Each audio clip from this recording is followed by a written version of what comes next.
Hello friends, എല്ലാവർക്കും സ്വന്തമല്ലേ genus വേൾഡിലെ പുതിയൊരു വീഡിയോയിലേക്ക് എല്ലാവർക്കും സ്വാഗതം. ഞാൻ ഇന്ന് വന്നിരിക്കുന്നത് ഒരു മാങ്ങ അച്ചാറിന്റെ റെസിപ്പി ആയിട്ടാണ് കേട്ടോ.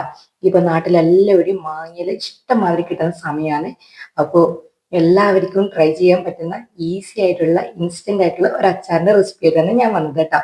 അപ്പോൾ ഞാനിവിടെ ഈ ഒരു സൈസിലുള്ള ഒരു 3-4 മാങ്ങ പുറത്തെ തൊലിയെല്ലാം ചെത്തി കളഞ്ഞിട്ട് ചെറുതായിട്ട് അരിഞ്ഞ് ഉപ്പിട്ടിട്ട് വെച്ചിട്ടുണ്ട് കേട്ടോ. മാങ്ങ 1 മണിക്കൂറോ അല്ലെങ്കിൽ 2 മണിക്കൂറോ അല്ലെങ്കിൽ ഇപ്പൊ രാവിലെ മുറിച്ചിട്ടിട്ട് വൈകുന്നേരം ആക്കിയാലും നല്ല ടേസ്റ്റാണ്. അങ്ങനെ ഉപ്പിട്ടിട്ട് വെച്ചിട്ട് അച്ചാർ ഒരിക്കലെങ്കിലും ആക്കി നോക്കണേ. അങ്ങനെ ഉപ്പിട്ടിട്ട് വെച്ച മാങ്ങയാണ് ഇത്. ഇതിപ്പോ ഉപ്പിട്ട് വെച്ചിട്ട് ഇപ്പൊ 2 മണിക്കൂറോളമായി. അപ്പോൾ ഇങ്ങനെ ഇട്ട് വെച്ചാൽ നമ്മൾ അച്ചാർ ഉണ്ടാക്കുമ്പോൾ നല്ല ടേസ്റ്റാണ്. പിന്നെ മാങ്ങേൻ്റെ അകത്ത് തന്നെ നന്നായിട്ട് വെള്ളം ഇറങ്ങി വരും കേട്ടോ. അപ്പോൾ ഇതങ്ങോട്ട് മാറ്റി വെക്കാം. ഇനി നമുക്ക് അച്ചാറാക്കാൻ തുടങ്ങാം. മാങ്ങ അച്ചാർ ഉണ്ടാക്കാൻ വേണ്ടിയിട്ട് ഞാനൊരു ചീനച്ചട്ടി അടുപ്പത്ത് വെച്ച് കൊടുത്തിട്ടുണ്ട്. മാങ്ങ അച്ചാർ ഉണ്ടാക്കുമ്പോൾ എപ്പോഴും നല്ലെണ്ണയാണ് ഉപയോഗിക്കുക കേട്ടോ. അച്ചാറുകൾക്കെല്ലാം നല്ലെണ്ണയാണ് നല്ലത്. അപ്പോൾ ചൂടായി വന്നതിന് ശേഷം നമുക്ക് ഇതിലേക്ക് നല്ലെണ്ണ ഒഴിച്ചു കൊടുക്കാം.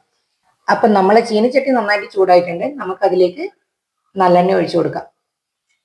നല്ലെണ്ണ ചൂടായി വരുമ്പോൾ നമുക്കിതിലേക്ക് കടുക് ചേർത്ത് കൊടുക്കാം. നമ്മൾ ഇട്ട് കൊടുത്ത കടുക് നന്നായിട്ട് പൊട്ടി വന്നിട്ടുണ്ട്. ഇനി നമുക്ക് അതിലേക്ക് കുറച്ച് ഉലുവ ചേർത്ത് കൊടുക്കാം കേട്ടോ. നിങ്ങൾക്ക് ഉലുവ ഇങ്ങനെ ചേർത്ത് കൊടുക്കുന്നുണ്ടെങ്കിൽ ചേർത്ത് കൊടുക്കാം, അല്ലെങ്കിൽ പൊടിയായിട്ട് ചേർത്ത് കൊടുക്കാം കേട്ടോ. ഉലുവി അത്യാവശ്യം മൂത്ത് വന്നിട്ടുണ്ട്. നമുക്കിനി അതിലേക്ക് 2 വറ്റൽമുളക് ചേർത്ത് കൊടുക്കാം.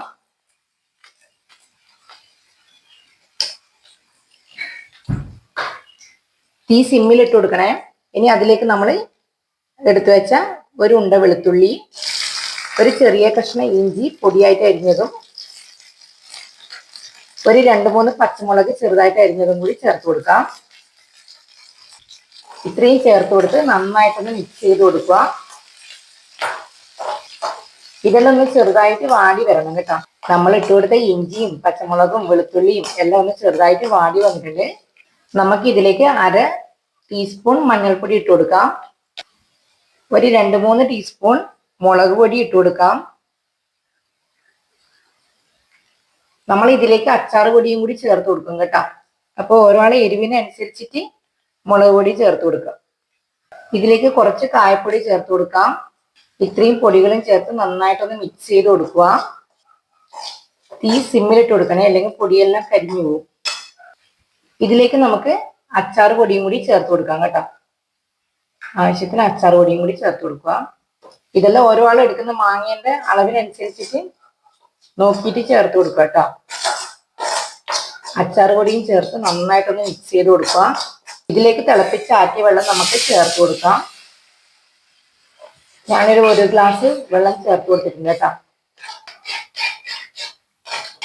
പൊടിയിട്ടിട്ട് 2-3 മിനിറ്റ് നമുക്ക് ആ എണ്ണയിൽ കിടന്നിട്ടൊന്ന് മിക്സ് ആക്കി കൊടുക്കണ്ടേ.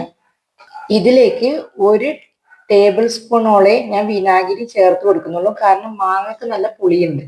അപ്പോൾ പുളിയുള്ള മാങ്ങയാണ് നമ്മൾ അധികം വിനാഗിരി ചേർത്ത് കൊടുക്കേണ്ട ആവശ്യമില്ല കേട്ടോ. അപ്പോൾ വിനാഗിരിയും ചേർത്ത് നന്നായിട്ട് മിക്സ് ചെയ്ത് കൊടുക്കുക. നമ്മൾ മാങ്ങയിൽ ഓൾറെഡി ഉപ്പിട്ട് വെച്ചതുകൊണ്ട് ഉപ്പിട്ട് കൊടുക്കുന്നില്ല കേട്ടോ. ഇനി മാങ്ങ ഇട്ടിട്ട് ഉപ്പ് ഉണ്ടോയെന്ന് ചെക്ക് ചെയ്തിട്ടാകുമ്പോൾ ഉപ്പ് കുറവാണെങ്കിൽ നമുക്ക് പിന്നെ ഇട്ട് കൊടുക്കാം. അപ്പോൾ ഇത് നന്നായിട്ടൊന്ന് തിളച്ച് വരട്ടെ. അതുവരെ നമുക്ക് വെയിറ്റ് ചെയ്യാം. നമ്മളെ മാങ്ങ അച്ചാറിന്റെ ഗ്രേവി ഇവിടെ നന്നായിട്ട് തിളച്ച് വന്നിട്ടുണ്ട് കേട്ടോ. അപ്പോൾ ഇനി നമുക്ക് എന്ത് ചെയ്യാന്ന് വെച്ചാൽ നമ്മൾ നേരത്തെ ഉപ്പിട്ട് മിക്സ് ചെയ്ത് വെച്ച മാങ്ങ നമുക്ക് ഇതിലേക്ക് ചേർത്ത് കൊടുക്കാം. മാങ്ങ ചേർത്ത് നന്നായിട്ടൊന്ന് മിക്സ് ചെയ്ത് കൊടുക്കാം. ഇതിനി അധികം തിളപ്പിക്കൊന്നും വേണ്ട. ഈ ചൂട് തന്നെ മാങ്ങയൊന്ന് ചെറുതായിട്ടൊന്ന് വെന്ത് കിട്ടും. അപ്പൊ ഈ സമയത്ത് നമ്മൾ ഉപ്പും എരിവും എല്ലാം ഒന്ന് ചെക്ക് ചെയ്ത് നോക്കണേ. എന്തെങ്കിലും കുറവുണ്ടെങ്കിൽ ഈ സമയത്ത് നമുക്ക് ഇട്ട് കൊടുക്കാവുന്നതേ ഉള്ളൂ. ഞാൻ ഉപ്പ് എരിവെല്ലാം ഒന്ന് ചെക്ക് ചെയ്ത് നോക്കട്ടെ. എരിവെല്ലാം നന്നായിട്ടുണ്ട്. ചെറുതായിട്ട് ഉപ്പിന്റെ കുറവുണ്ട്. നമുക്ക് കുറച്ച് ഉപ്പ് ഇട്ട് കൊടുക്കാം. ഞാൻ കുറച്ച് ഉപ്പ് കുറഞ്ഞതുകൊണ്ട് ഇട്ട് കൊടുക്കുന്നുണ്ട് കേട്ടോ. ഉപ്പ് ഇട്ട് കൊടുത്ത് നന്നായിട്ടൊന്ന് മിക്സ് ചെയ്ത് കൊടുക്കുക. ഞാനിവിടെ ഗ്യാസ് ഓഫ് ചെയ്ത് കൊടുക്കുന്നുണ്ട് കേട്ടോ. ഇനി നമുക്കിതൊരു ലാസ്റ്റ് ഒരു ടിപ്പ് പോലെ ഞാൻ കുറച്ച് കടുക് മിക്സിന്റെ ജാറിൽ ഇട്ട് കൊടുത്തിട്ടുണ്ട്. ചെറുതായിട്ട് ഇങ്ങനെ പൊടിച്ചെടുത്തിട്ടുണ്ട് കേട്ടോ. പൊട്ടിച്ചെടുത്തിട്ടുണ്ട്. നമുക്ക് അതും കൂടി ഇതിലേക്ക് ചേർത്ത് കൊടുക്കാം. ഇങ്ങനെ ചേർത്ത് കൊടുത്താൽ മാങ്ങ അച്ചാറിന് നല്ലൊരു ടേസ്റ്റ് കൂടുതലാണ് കേട്ടോ. അപ്പോൾ ഞാനിവിടെ കുറച്ച് കടുക് എടുത്തിട്ട് ചെറുതായിട്ടൊന്ന് ക്രഷ് ചെയ്തെടുത്തിട്ടുണ്ട്. നമ്മൾ ഇട്ട് കൊടുത്ത കടുകും എല്ലാ ഭാഗത്തും എത്തുന്ന തരത്തിൽ ഒന്ന് മിക്സ് ചെയ്തെടുക്കുക. ഗ്യാസ് ഓൾറെഡി ഓഫ് ആണേ.